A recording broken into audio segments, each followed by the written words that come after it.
a lot of this came out of a trip to Mexico that I took, where I was really learning a lot about the history of Mexico, which is very much more alive there than it is here.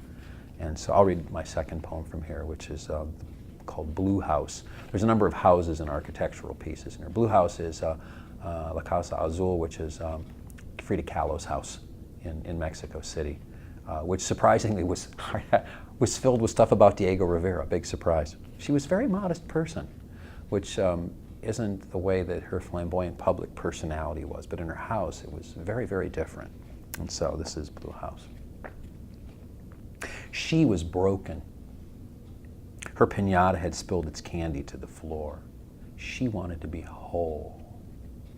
He was larger than life, complete of himself. He broke into her life, stole her solitude. Her upper body required it always be held in Plaster's hand. She wanted to be held in a wooden frame.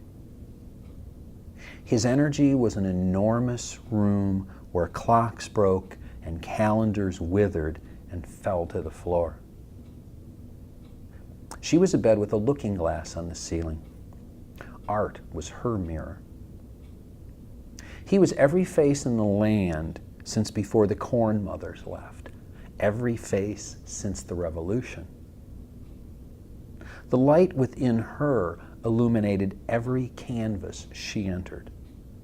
One was coyote, one was monkey. One was hammer, one was scythe.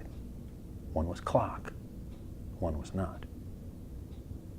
His canvas was history. He was a stele, a stone wall.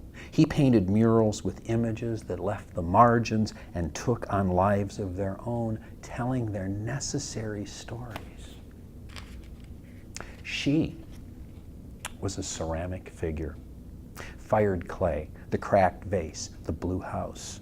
She was the personal pain of the body, the damaged spine.